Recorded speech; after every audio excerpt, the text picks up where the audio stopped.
Hello friends, edu नामा में आपका स्वागत है। आज के इस वीडियो में हम झारखंड पीसीएस का एग्ज़ाम जो हुआ था अभी 17 मार्च को, उसका हम आंसर की सही सही आपको है जो डिस्कशन करेंगे।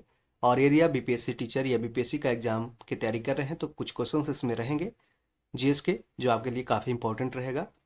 तो उसको हम आप ज़रूर देखें, उसका हम डिस्कशन कर रहे हैं। पहला क्वेश्चन है कि निम्नलिखित युग्मों में से कौन सी सही सुमेलित है। तो इसका आंसर हो जाएगा ऑप्शन डी, यानी कि अर्नी अर्नोक्स, जिसे लिटरेचर के क्षेत्र में यानी साहित्य के क्षेत्र में नोबेल पुरस्कार दिया गया था 2022 में, ये पूछा था। अगला क्वेश्चन है कि निम्न में से किस शहर में 20 अप्रैल 2023 को आयोजित वैश्विक बौद्ध शिखर सम्मेलन संपन्न हुआ था। तो इसका आंसर ऑप्शन ए दिल्ली हो जाएगा। नेक्स्ट क्वेश्चन, निम्नलिखित में से किस राष्ट्र के द्वारा 2023 में भारतीय राष्ट्रपति को उस देश की यात्रा के दौरान सबसे उच्च नागरिक सम्मान the grand order of the chain of yellow star से सम्मानित किया गया था। तो इसका आंसर ऑप्शन डी हो जाएगा, सूरीनाम। द कोalition ईयर्स पुस्तक के लेखक कौन है। तो इसका आंसर प्रणब मुखर्जी इसके राइटर हैं द कोalition ईयर्स के।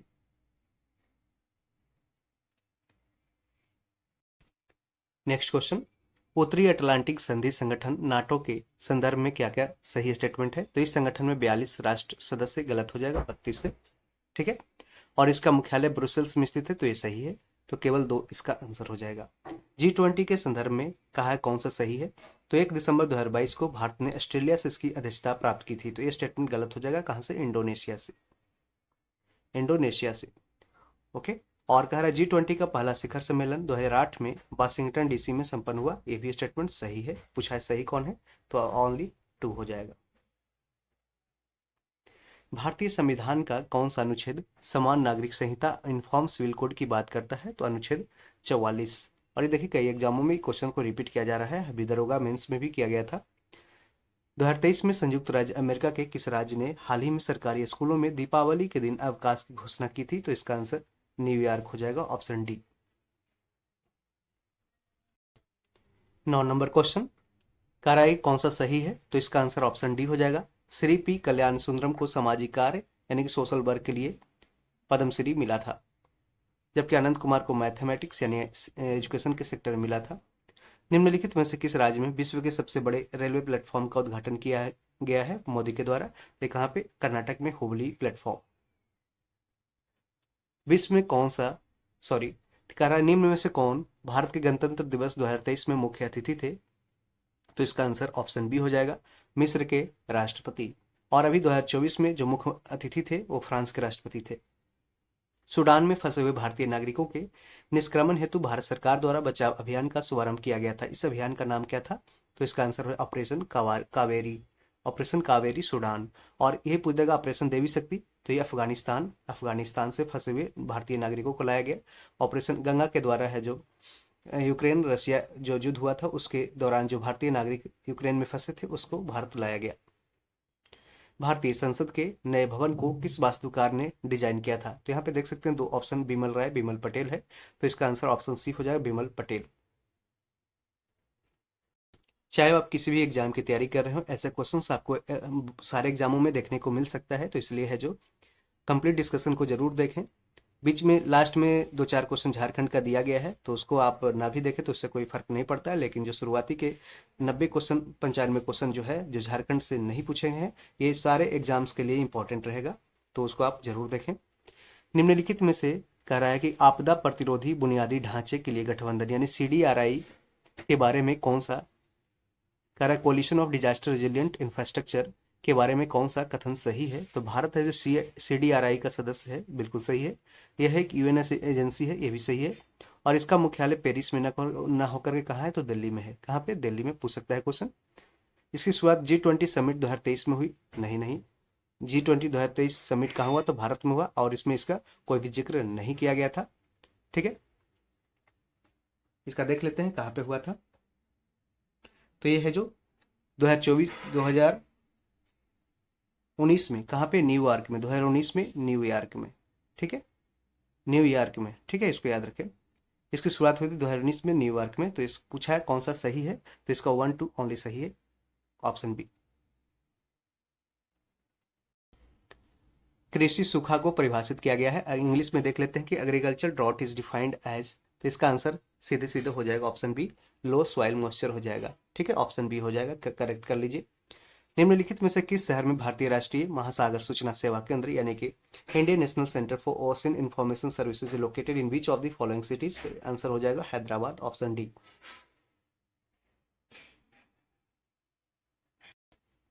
नेक्स्ट क्वेश्चन कह रहा है कि याया सो झील के संदर्भ में कौन सा स्टेटमेंट सही है? यह लद्दाख में स्थित है, बिल्कुल सही है। यह जैव विविधता अधिनियम के तहत लद्दाख का प्रथम विरासत स्थान है, यह भी स्टेटमेंट सही है। इसे पक्षियों का स्वर्ग भी कहा जाता है, ठीक है, यह भी स्टेटमेंट सही है। यह सतलज नदी के द्वारा सिंचित है, यह स्टेटमेंट गलत है क्योंकि एक फ्रेश वाटर ये लेक है। तो ऑप्शन 1 2 3 करेक्ट हो जाएगा, ओनली सी। ठीक है, स्टेटमेंट सी सही हो जाएगा, ऑप्शन सी। लकड़ावाला कमेटी जो बना था, पूछ सकता है कि कब आया था, तो 1993 में आया था। इसी में तेंदुलकर कमेटी भी है जो किससे संबंधित है, तो गरीबी आकलन से यानी कि पॉवर्टी का एस्टिमेट करता था। संयुक्त राष्ट्र महासभा द्वारा अपनाई गई मानवाधिकारों की सार्वभौमिक घोषणा में निम्नलिखित में से कौन सा शामिल नहीं पूछा है? तो इसका आंसर ऑप्शन हो जाएगा, संयुक्त राष्ट्र महासभा द्वारा अपनाई गई मानव अधिकारों की सार्वभौमिक घोषणा में निम्नलिखित में से कौन सा शामिल नहीं है? तो इसमें समान स्वतंत्रता और समानता शामिल है, जीवन का अधिकार शामिल है, उपयुक्त जीवन यापन स्तर की स्वतंत्रता, ये भी सही है, जबकि ये स्टेटमेंट गलत है कि सार्वभौमिक आधारभूत आय का अधिकार, ये गलत है।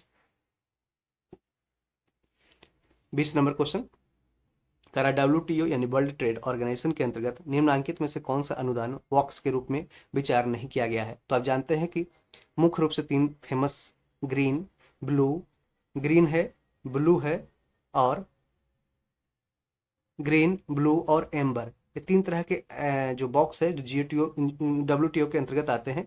लेकिन इसमें आप एक बार रेड बॉक्स भी शामिल किया गया था। कह रहा था कौन सा अनुदान बॉक्स के रूप में विचार नहीं किया जाता है, तो इसे रेड बॉक्स यहाँ पे भी किया गया था एक बार, लेकिन व्हाइट बॉक्स का कोई इसमें जिक्र नहीं किया गया, व्हाइट बॉक्स गलत हो जाएगा। ठीक है, रेड बॉक्स यहाँ सही है, एम्बर सही है, ग्रीन बॉक्स सही है। रेड बॉक्स किससे संबंधित है? तो चाइना और इंडिया के जो एक्सपोर्ट होते थे उस पर सब्सिडी के बारे में था रेड बॉक्स, इसको अब डिलीट कर दिया गया है। 21 नंबर क्वेश्चन जलोढ़ मिट्टी यानी अलुवियल सॉइल के संदर्भ में कौन सा स्टेटमेंट सही दिया गया है?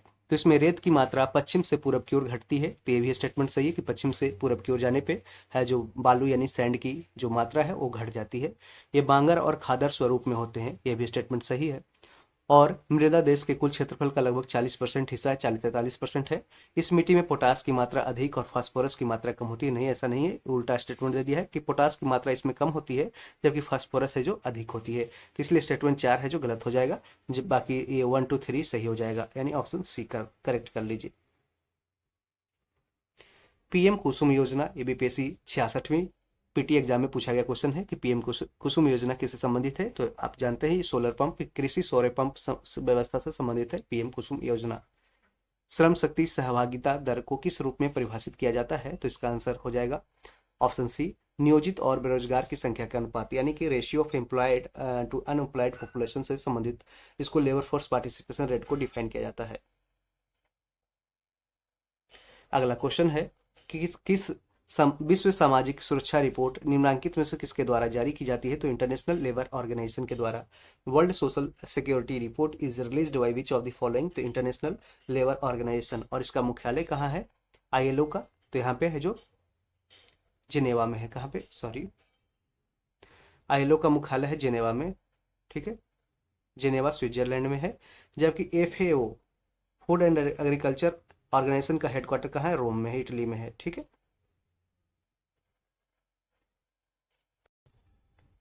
निम्न में से कौन से कथन खराई ऊंट यानी कि खराई कैमल्स के बारे में सही है? तो यह लद्दाख में पाया जाने वाला दुर्लभ ऊंट प्रजाति है और उसका नाम स्थानीय शब्द खारा जिसका अर्थ नमकीन होता है से भी उत्पन्न है। सॉरी, ये स्टेटमेंट सही है, और ये जबकि ये है जो गलत है क्योंकि लद्दाख नहीं, ये है जो गुजरात क्षेत्र के पास पाया जाता है। अपनी चारागाह तक पहुंचने के लिए समुद्र में लंबी दूरी तक तैरता है, ये भी सही है। प्राचीन समय में इसका इस्तेमाल सिल्क रूट के क्षेत्र में होता था, ये स्टेटमेंट गलत है। तो सिर्फ 2 और 3 स्टेटमेंट, ऑप्शन बी सही हो जाएगा। 26 नंबर कह रहा है गिनी गुणक यानी कि गिनी कोफिशिएंट के संदर्भ में निम्नलिखित में से कौन सा कथन सही है? तो यह समाज में आय के असमानता के स्तर को मापता है, सही बात है कि it measures the level of income inequality in the society. Okay. Gini गुणज जितना अधिक होगा असमानता उतनी ही कम होगी, यह स्टेटमेंट गलत है, क्योंकि गिनी गुणक जितना अधिक होगा असमानता उतना ही ज्यादा होगा। ऑप्शन डी, ऑप्शन सेकंड है जो उल्टा दे दिया है। यह लॉरेंज कर्व के प्रयोग से व्युत्पन्न किया जाता है, तो it can be derived using the Lorentz curve. तो लॉरेंज कर्व किससे रिलेटेड है, तो गिनी कोफिशिएंट यानी कि इनकम इनक्वालिटी से दोनों संबंधित है। तो ऑप्शन 1 और 3 सही है, जबकि 2 है जो गलत हो जाएगा। तो 1 3 देख सकते हैं ऑप्शन बी में दिया गया है। डिब्रू सैखोवा जैव उद्यान निम्न में से कहाँ पे स्थित है, तो असम इसका आंसर हो जाएगा। डिब्रू सैखोवा असम में है, जबकि और नामेरी भी पूछ देगा कि नामेरी जैव उद्यान कहाँ है, तो नामेरी नेशनल पार्क भी है जो असम में है। ठीक है, काजीरंगा असम में है। अर्थ ओवरशूट डे, अर्थ ओवरशूट डे ये रिलेटेड टू, तो ये पर्यावरण क्षरण से यानी कि इन्वायरमेंटल डिग्रेडेशन से संबंधित है अर्थ ओवरशूट डे। अगला क्वेश्चन है 29 नंबर। निम्नलिखित में से किस सिंधु घाटी से स्थल पर हल की खोज संबंधित टेराकोटा की प्रतिकृति मिलती है, तो ये मिली है, तो ये बनावली हरियाणा में, बनावली हरियाणा में।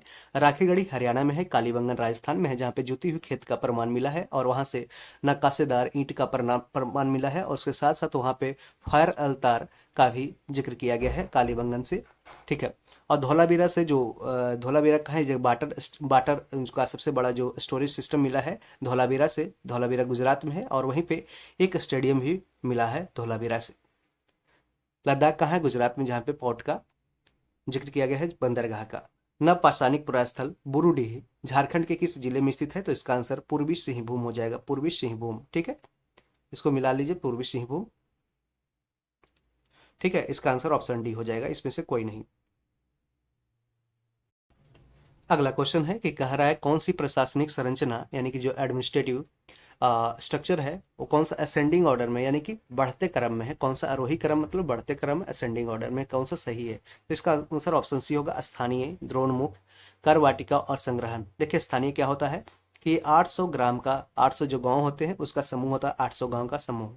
ठीक है, जबकि द्रोणमुख है जो 400 गांव का समूह, कर वाटिका 200 गांव का समूह, और संग्रहण है जो 10 गांवों का समूह कहलाता था संग्रहण।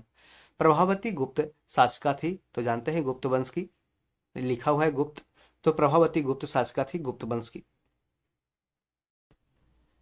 संगम ग्रंथ तोलकापियम का कार्य क्या है, किस पे आधारित है, तो ये व्याकरण पर, ग्रामर पे है। मुगल मानसबदारी व्यवस्था के सुचारू संचालन के लिए कौन उत्तरदायी होता था, तो इसका आंसर मीर बख्शी हो जाएगा, मीर बख्शी। 35 नंबर क्वेश्चन। मुगल काल के दौरान पिछले शासन काल के दौरान ढाले गए सिक्कों को क्या कहा जाता था, तो इसको मुहर कहा जाता था। मुगल काल के दौरान पिछले शासनकाल के दौरान ढाले गए सिक्कों को मुहर कहा जाता था। विजयनगर साम्राज्य की राजधानी किस नदी के तट पर स्थित है, तो कई बार हमने डिस्कशन में कंप्लीट रूप से किया है कि यह तुंगभद्रा नदी किनारे बसा था विजयनगर, और इसकी राजधानी कहाँ है, हम्पी, हम्पी। ठीक है, इसको याद रखें। देखिए विजयनगर पूछेगा, अभी जो वर्तमान में विजयनगर है वो है जो कृष्णा नगर, कृष्णा नदी किनारे बसा है, जबकि उसकी राजधानी हम्पी है जो उस समय तुंगभद्रा नदी किनारे अभी भी बसा हुआ है। ठीक है, कह रहा है कौन सा सही सुमेलित नहीं है, तो इसका देखिए लाल महल है जो शाहजी भोंसले, शाहजी भोंसले पुणे में इसको बनवाया गया था। ठीक है, इसका आंसर बलबन गलत हो जाएगा। हिंडोला महल है जो होसांग शाह के द्वारा बनाया गया, हिंडोला महल याद रखें इसे। जहाज महल गयासुद्दीन खिलजी के द्वारा जहाज महल बनाया गया। लाल दरवाजा मस्जिद बीबी राजे के द्वारा बनवाया गया। तो बाकी तीनों है जो सही मिलान है। आपको अलग अलग एग्जामों में वन लाइनर फॉर्मेट में या फिर मैच कराने के लिए ऐसे क्वेश्चन को पूछा जा सकता है, इसलिए इसके लिए तैयार रहें। ऑप्शन ए गलत हो जाएगा। निम्न में से कौन जहांगीर के समय का चित्रकार नहीं है, तो देखिए मंसूर है, मनोहर है, अबुल हसन है, जबकि ख्वाजा अबू समदी है जो अकबर के समय का है जो चित्रकार था, पेंटर था। और सबसे ज्यादा है जो जहांगीर के समय में ही है जो पेंटिंग यानी चित्रकारी है जो आगे बढ़ा। ठीक है, यहाँ तक जहाँ तक फिर बात रही अकबर के समय का, तो अकबर ने है जो एक चित्रकला कारखाना का भी निर्माण करवाया था। 1931 ईस्वी में कांग्रेस के किस अधिवेशन में मौलिक अधिकारों का प्रस्ताव पारित हुआ था, तो यह है जो कराची है, कराची। ठीक है, इसी के अध्यक्ष कौन थे, इस तो इसका लाल हो जाएगा, आंसर हो जाएगा सरदार वल्लभ भाई पटेल। और 1929 का जो कांग्रेस का अधिवेशन हुआ था उसके अध्यक्ष थे कौन, तो ये जिसमें कंप्लीट इंडिपेंडेंस का नारा लगाया गया था वो है जो प्रस्ताव पारित भी हुआ था। ये है जो इसके अध्यक्ष थे पंडित जवाहरलाल नेहरू। निम्नलिखित में से किसने कहा था कि रैयतवाड़ी एक ऐसी व्यवस्था है जो भारत में हमेशा से प्रचलित रही है? तो इसका आंसर थॉमस मुनरो हो जाएगा, ऑप्शन डी। रैयतवाड़ी क्या होता था? वो रैयत मतलब होता है किसान, यानी कि किसान है जो डायरेक्ट है जो टैक्स पे करते थे ब्रिटिश ब्रिटिश को, ठीक है। तो इसको इसलिए ये 51% है जो पूरे भूभाग पे है जो भारत में उस समय था फैला हुआ। और अन्य भी है, जमींदारी व्यवस्था और महलवारी सिस्टम। निम्न में से किस समाचार पत्र से महात्मा गांधी का संबंध नहीं था? तो इसका आंसर देखिए, यंग इंडिया महात्मा गांधी, हरिजन महात्मा गांधी, इंडियन ओपिनियन महात्मा गांधी, ठीक है, 1903 में लिखे थे। इंडियन ओपिनियन, यंग इंडिया लिखे थे 1919 में, ठीक है। और इसका इंडियन मिरर गलत हो जाएगा, ऑप्शन ए भी गलत हो जाएगा। इंडियन मिरर को लिखा है देवेंद्रनाथ टैगोर ने। अमृतसर की संधि महाराज रंजीत सिंह और किसके बीच संपन्न हुई? तो इसका आंसर हो जाएगा लॉर्ड मिंटो के बीच। कब हुआ? 1809 में। और उस समय जानते हैं जो मार्ले मिंटो रिफॉर्म्स आया था उस समय है जो मिंटो यहाँ का वाइसराय था, सॉरी ये वाइसराय उस समय तो नहीं था, गवर्नर जनरल था, ठीक है। अगला क्वेश्चन है कि निम्नलिखित में से कौन सी पुस्तक डॉक्टर भीमराव अंबेडकर के द्वारा नहीं लिखी गई है? तो इसका आंसर देख सकते हैं कि थॉट्स ऑन पाकिस्तान लिखा गया भीमराव अंबेडकर के द्वारा। एनहिलेशन ऑफ कास्ट इन्होंने लिखा। द प्रॉब्लम ऑफ रूपी, its origin and it's solution, ये भी है जो तीनों बुक है जो लिखा गया है भीमराव अंबेडकर के द्वारा। जबकि सर्वेंट्स ऑफ इंडिया ये गोपाल कृष्ण गोखले के द्वारा लिखा गया है, जो महात्मा गांधी के गुरु कहे जाते थे। मुख्य भूमि अगला क्वेश्चन है, इसको एक्सप्लेन करके देख लेते हैं। करा मुख्य मुख्य भूमि भारत का अक्षांशीय और देशांतरीय विस्तार लगभग कितना है? तो 30 डिग्री जानते हैं कि नॉर्थ से साउथ और ईस्ट से वेस्ट जो लैटिट्यूड और लॉन्गिट्यूड का डिस्टेंस है वो कितना है? तो लगभग 2 घंटे का अंतर दिखाता है और लगभग 30 डिग्री का अंतर दिखाता है। मुख्य भूमि भारत का अक्षांशीय और देशांतरीय विस्तार लगभग 30 डिग्री है, आप जानते हैं 30 डिग्री है। तो गुजरात से अरुणाचल प्रदेश के बीच 2.5 घंटे का अंतर है, ये गलत हो जाएगा, 2 घंटे का लगभग अंतर है, 2 घंटे का, ठीक है। 30 डिग्री मतलब 1 डिग्री में 1 घंटा में 15 डिग्री होता है। 1 घंटा में 15 डिग्री, ऊपर 30 डिग्री दिया है तो 2 घंटा में कितना होगा? 30 डिग्री हो जाएगा। 82 डिग्री देखिए कह रहा है, 82 डिग्री 30 मिनट पूरब भारत की मानक देशांतर रेखा है, ठीक है। और जो इलाहाबाद के नैनी से गुजरती है, मानक देशांतर रेखा के समय को भारत के लिए मानक समय माना जाता है। ये भी स्टेटमेंट सही है, ये भी स्टेटमेंट सही है। और ये 5 स्टेट से गुजरता है, इसको ध्यान रहे। जबकि कर्क रेखा है जो 8 राज्यों से गुजरता है भारत के। गुजरात से ये गलत हो जाएगा, 2 घंटा हो जाएगा, ये भी ये सही स्टेटमेंट है, ठीक है। तो यहाँ पे कह रहा है मिलान के लिए कौन सा सही उत्तर है? तो ऑप्शन 2 यहाँ पे सिर्फ गलत है, ऑप्शन 2 गलत है। 1 सही है, 2 सही, 3 सही है, 4 सही है, 2 गलत हो जाएगा। ऑप्शन बी मिलान कर लीजिए, सही है। 45 नंबर क्वेश्चन कह रहा है कि देखिए कौन सा इसमें कथन सत्य है? कर्क रेखा भारत को 2 हिस्सों में बांटती है, तो नॉर्थ इंडिया और साउथ इंडिया में बांटता है कर्क रेखा यानी ट्रॉपिक ऑफ कैंसर। और ये भारत को 8 राज्यों से गुजरता है। कर्क रेखा भारत के अंतर्राष्ट्रीय सीमा रेखा को 2 हिस्सों में बांटता है। भारत का पूर्व पश्चिम में अधिकतम विस्तार कर्क रेखा के साथ साथ है। 45 का आंसर देख लेते हैं, ठीक है। तो कह रहा है भारत का पूर्व पश्चिम में अधिकतम विस्तार कर्क रेखा के साथ साथ है। भारत में सबसे पूर्वी और सबसे पश्चिमी बिंदुओं को जोड़ने वाली रेखा कर्क रेखा के उत्तर में स्थित है। तो इसका स्टेटमेंट सही उत्तर है ऑप्शन डी। 1 और 4 हो जाएगा, 2 3 गलत हो जाएगा।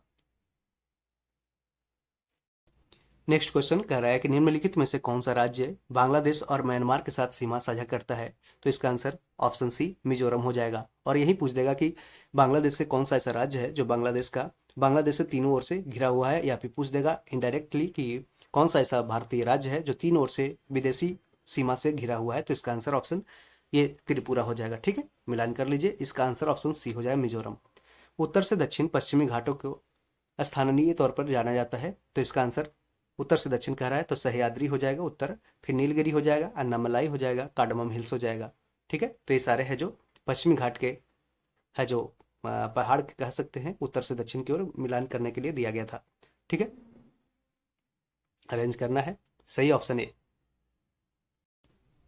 48 नंबर क्वेश्चन है कि निम्नलिखित में से कौन सी नदी अरब सागर में नहीं गिरती है? तो इसका आंसर आप जानते हैं कि कृष्णा नदी है जो पूरब में गिरती है बंगाल की खाड़ी की ओर, और जो भी नदियां पूरब की ओर गिरती है वो डेल्टा का निर्माण करती है। और जो नदियां पश्चिम की ओर गिरती है वो एस्चुरी का निर्माण करती है जो आनंद अधमुख बनाती है, जैसे कि साबरमती, तापी, नर्मदा, ये सारे है जो कहाँ गिरती है? पश्चिम की ओर गिरती है, अरब सागर में गिरती है, ठीक है।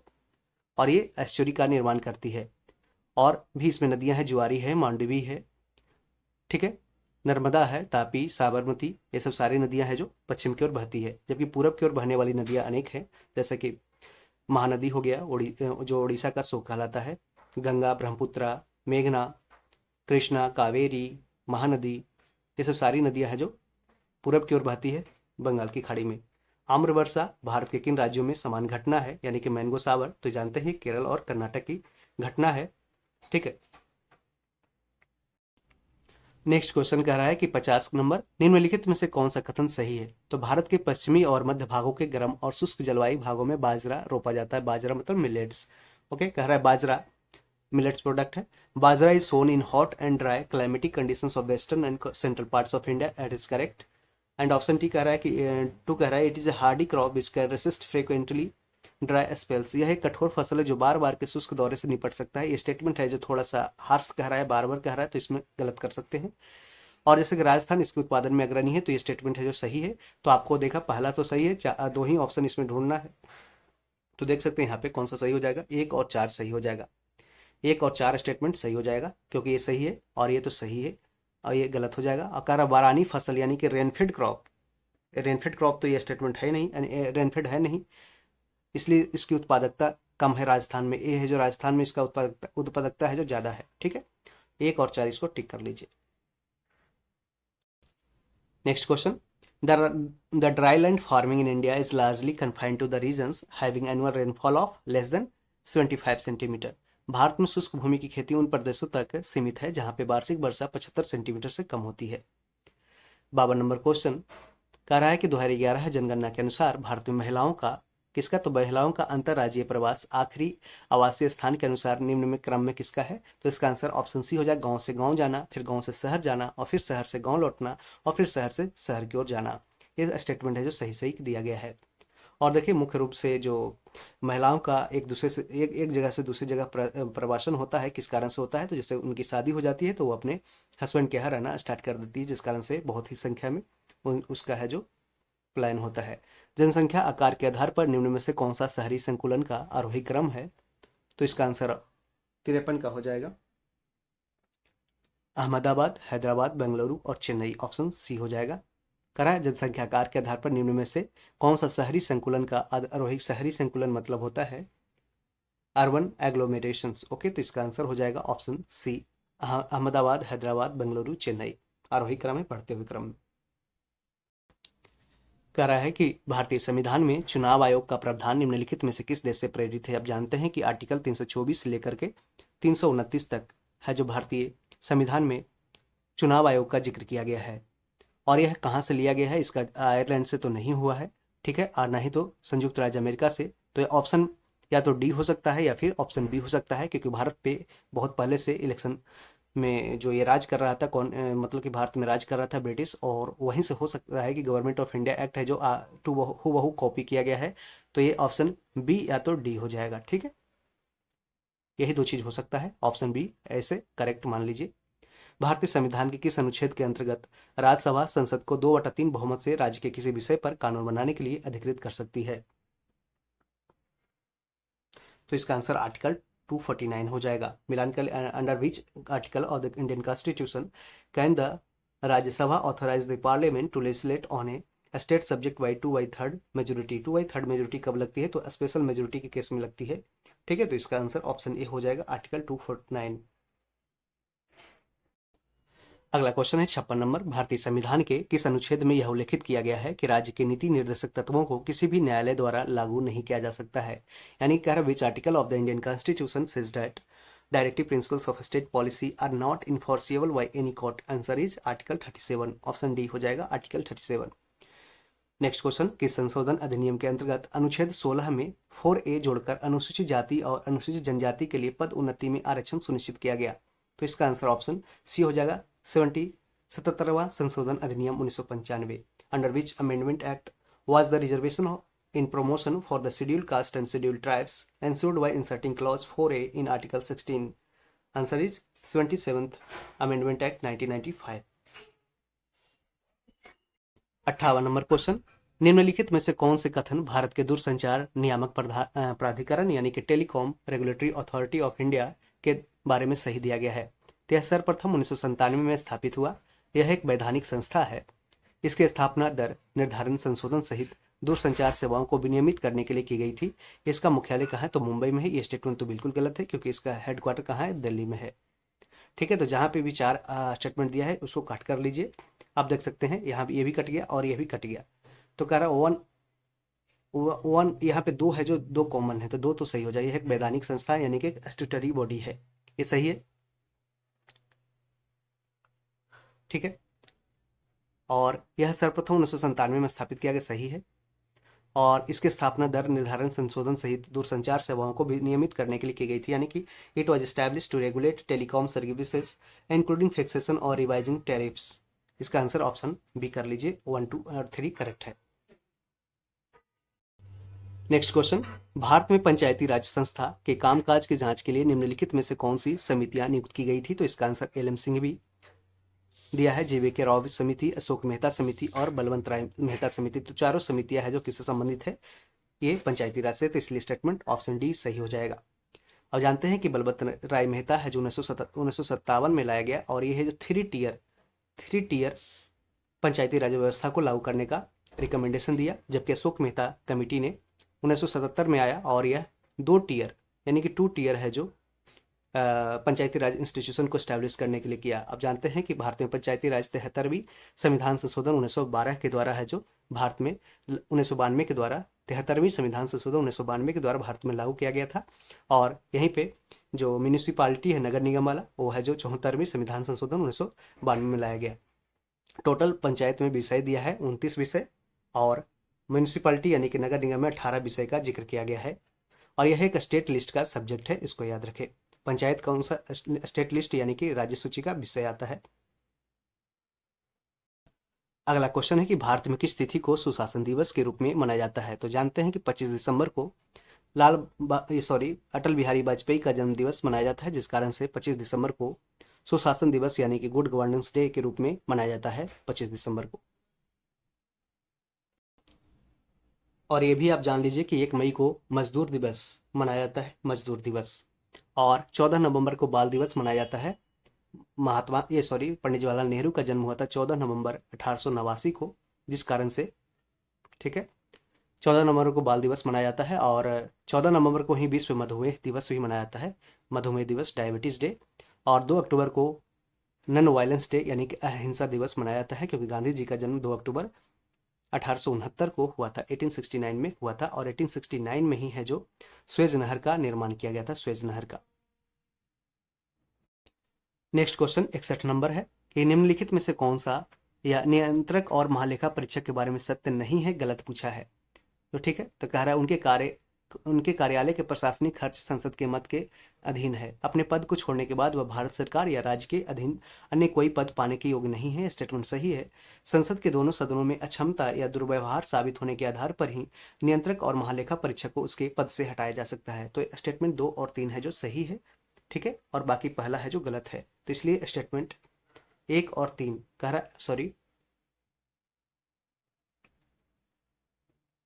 रहा, हाँ, केवल एक है जो गलत है। यहाँ पे केवल एक गलत पूछा है, तो कौन सा स्टेटमेंट? केवल एक हो जाएगा। इंग्लिश में देख लेते हैं। Which among the following is not true about the Comptroller and Auditor General of India? The administrative expenses of his office are subject to vote of Parliament. यह स्टेटमेंट गलत है। He is not eligible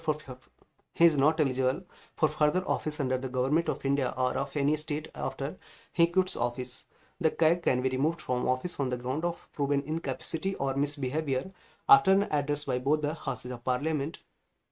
So option 1 is wrong, and 1, 2 or 3 is correct. So answer is only 1 is wrong. Next question, अनुच्छेद 19(19)(2) के अंतर्गत भाषण और अभिव्यक्ति की स्वतंत्रता के प्रयोग पर तर्क संगत प्रतिबंध निम्नलिखित में से किन परिस्थिति में उचित ठहराया जा सकता है? तो ये राज्य की सुरक्षा, मानहानि, राजद्रोह, सार्वजनिक व्यवस्था। तो इसका स्टेटमेंट ऑप्शन डी हो जाएगा, उपयुक्त सभी, यानी कि reasonable restrictions on exercise of freedom of speech and expression under Article 19(2) are justified in the interest of which of the following condition?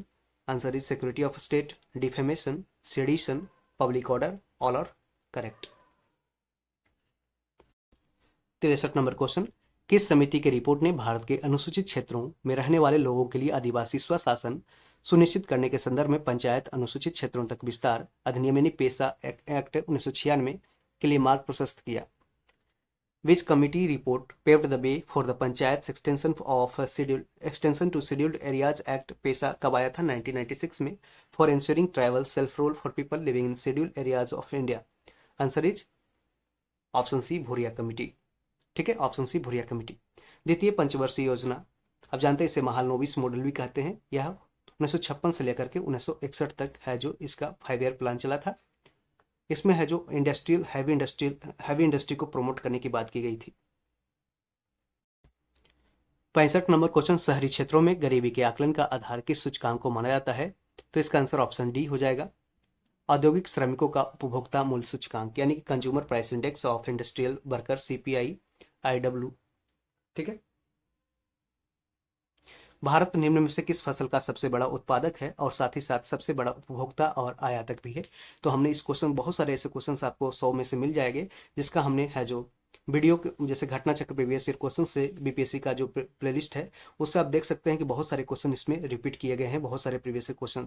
तो इसलिए इंपॉर्टेंट है कि आपको है जो एग्जाम में चाहे वो जो भी किसी भी, चाहे MPPCS का हो चाहे छत्तीसगढ़ PCS का हो, आप या बीपीएससी का हो या फिर अन्य जेपीएससी कहीं क्यों ना हो, उसके प्रीवियस ईयर क्वेश्चंस का जब आप देखेंगे यूपीपीसीएस का हो तो आपको बहुत सारे क्वेश्चंस है जो वहाँ से आपको देखने को मिल जाएंगे डायरेक्टली और इनडायरेक्टली, या फिर उसका एक्सप्लेनेशन पार्ट होता है उससे है जो आपको निश्चित रूप से क्वेश्चन है जो आपको एग्जाम में 20 से 30 क्वेश्चन देखने को मिल ही जाएंगे सारे, यदि आप कवर कर लेते हैं तो. इस तरीके से इसलिए हमने सारे बीपीएससी का जो प्रीवियस ईयर क्वेश्चन है उसका प्लेलिस्ट है जो घटना चक्र का अभी नया बुक आया है 38वीं से लेकर 69वीं बीपीएससी पीटी और बीपीएससी टीचर एग्जाम में जो पूछे गए क्वेश्चन है उसका हमने डिटेल्ड एनालिसिस किया है. आप उसे जाकर देख सकते हैं, उसका लिंक डिस्क्रिप्शन में मौजूद रहेगा, आप उसे एक बार क्लिक करके प्लेलिस्ट चेकआउट कर सकते हैं.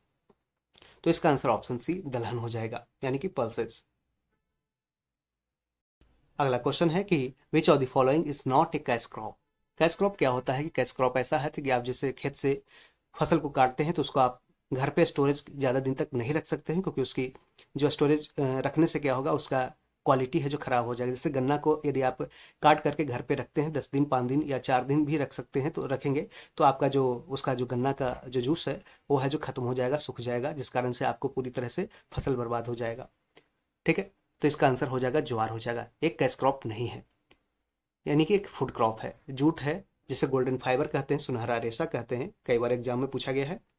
गन्ना, शुगर केन और मूंगफली ये सारे हैं जो नकद फसल का एग्जाम्पल है. मूंगफली का सबसे ज्यादा उत्पादन कौन करता है? तो गुजरात करता है.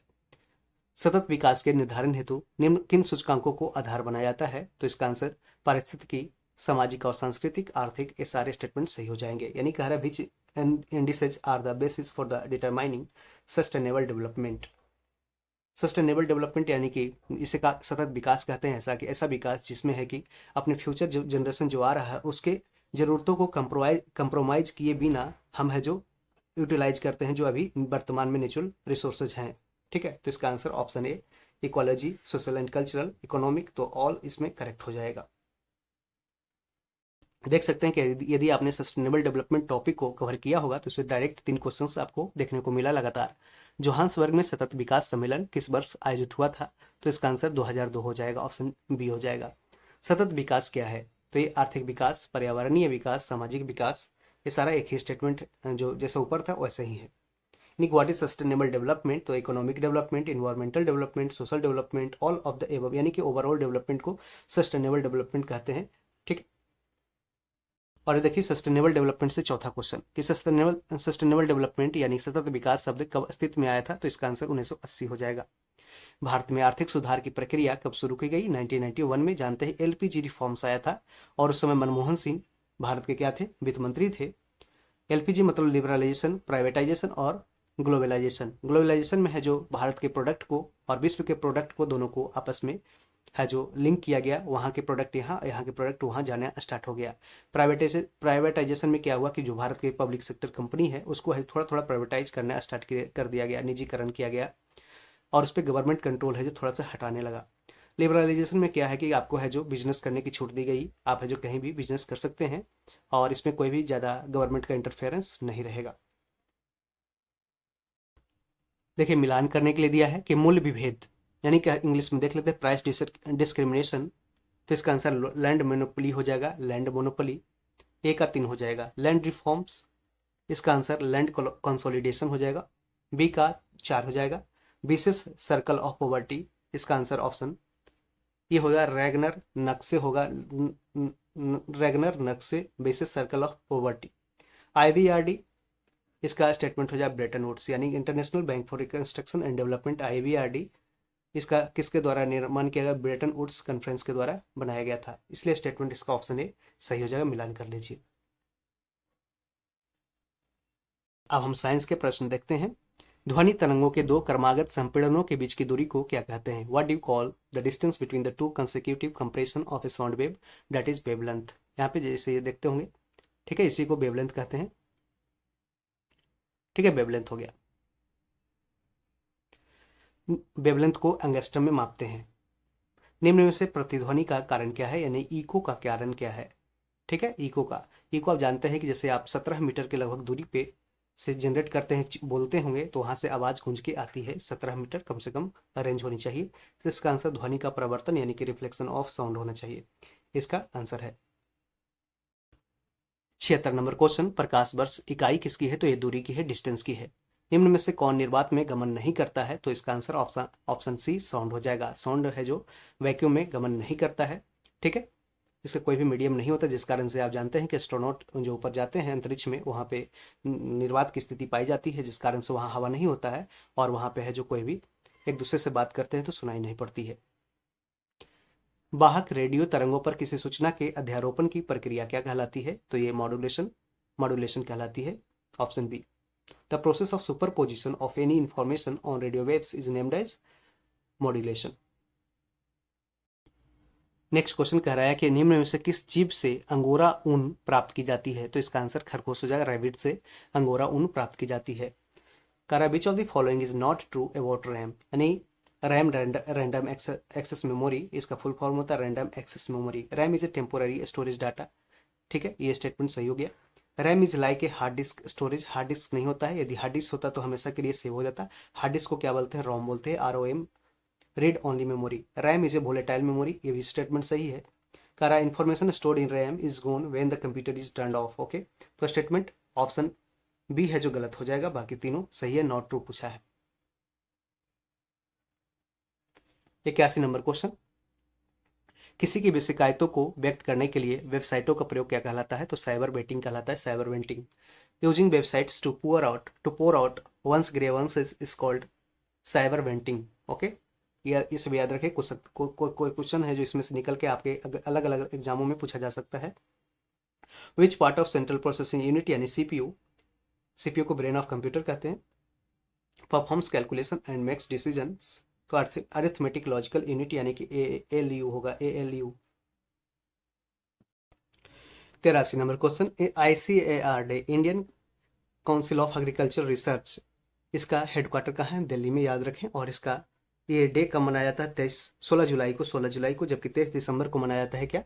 तो किसान दिवस मनाया जाता है। चौधरी चरण सिंह के जयंती पे किसान दिवस मनाया जाता है 23 दिसंबर को। Global gene bank of rice is situated at Hyderabad, यानी कह रहा है चावल का, सॉरी चावल का पूछ रहा है, तो इसका आंसर फिलीपींस हो जाएगा, ऑप्शन ए। चावल का वैश्विक जीन स्थित कहाँ पे है? तो फिलीपींस में। और फिलीपींस की राजधानी कहाँ है? नई दिल्ली। और ये जो पूसा नई दिल्ली है, यहीं पे ICAR का क्या है? हेडक्वार्टर है। पूसा जो ICAR है वहाँ पे इंस्टीट्यूट है, यहीं का, पूसा नई दिल्ली, पूसा रोड। कह रहा है गन्ना क्या है? Sugar cane is a short day plant, यानी कह रहा है कम दीप्ति काल का पौधा है। देखिए कम दीप्ति काल का मतलब क्या होता है कि ये विंटर के समय में उपजाया जाता है गन्ना मुख्य रूप से, जिस कारण से ये इसके दिन का जो आवर है वो कम रहता है, जिसे कहा जाता है कम दीप्ति काल यानी शॉर्ट डे प्लांट। मक्के के भ्रूण पोष में कितने गुणसूत्र पाए जाते हैं? तो इसका आंसर 86 का हो जाएगा,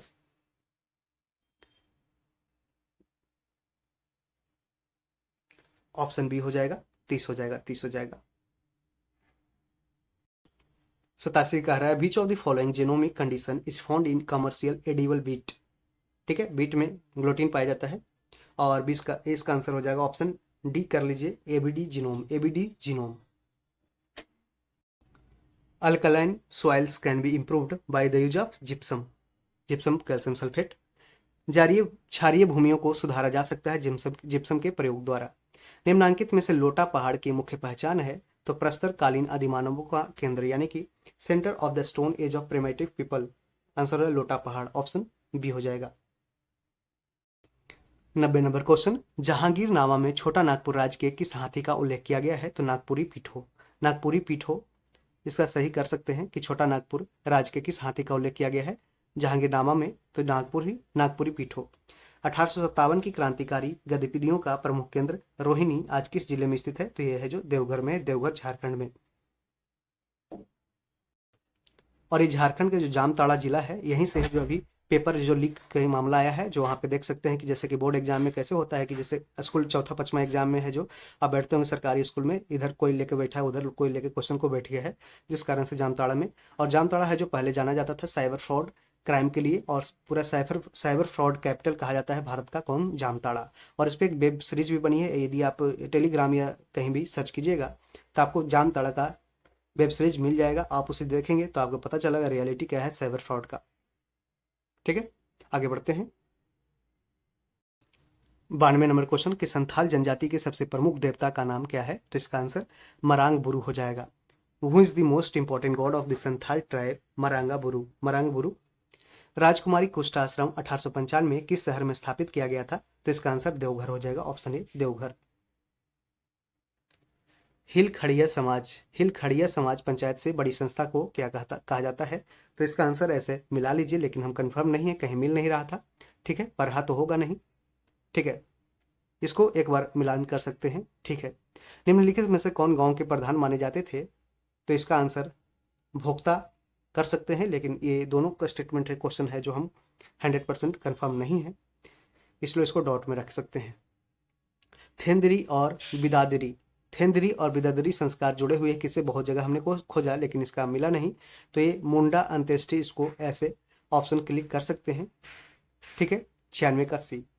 इसलिए स्टेटमेंट तीनों है जो क्वेश्चन डॉट में है, आयोग क्या आंसर देता है इस पर डिपेंड करेगा। अगला क्वेश्चन है कि in which year was Giridih connected with the railways, answer is option A 1871। Giridih को किस वर्ष रेलवे से जोड़ा गया, गिरिडीह कहाँ, झारखंड में है, तो 1871 में। The famous pilgrim centre Parasnath is in the closest proximity of which of the following, answer is Madhuban. तो प्रसिद्ध तीर्थस्थल पारसनाथ जो जैन धर्म के 23वें तीर्थंकर कहे जाते थे, पार्श्वनाथ जिनका जिन्हीं के जो तीर्थस्थल है उन्हीं के नाम पे बनाया गया है पारसनाथ, जहाँ पे ये तपस्या करते थे, और ये 23वें तीर्थंकर है जैन धर्म के। और इनका जो प्रतीक है वो कौन सा है, तो ये सांप है, सांप, इसको याद रखें। जबकि महावीर थे जो 24वें तीर्थंकर हैं। ठीक है, 24वें तीर्थंकर, और इनका सिंह है जो क्या है, सिंह प्रतीक है। और पहले तीर्थंकर कौन रहे जैन धर्म के, ऋषभ देव, जिन्हें आदिनाथ कहा जाता है, और उनका जो साण है यानी वूल उनका प्रतीक रहा। अगला क्वेश्चन की ओर बढ़ते हैं, 99 नंबर क्वेश्चन, कारण निम्नलिखित में से कौन सा उगम सही सुमिलित नहीं है यानी गलत है, तो विश्व वातावरण दिवस यानी वर्ल्ड इन्वायरमेंट डे जानते हैं 5 जून को मनाया जाता है। विश्व पृथ्वी दिवस मनाया जाता है 22 अप्रैल को। विश्व होम्योपैथी दिवस है जो 12 मार्च को न मना करके ये है जो 10 अप्रैल को मनाया जाता है, कब, 10 अप्रैल को, इसको याद रखें 10 अप्रैल।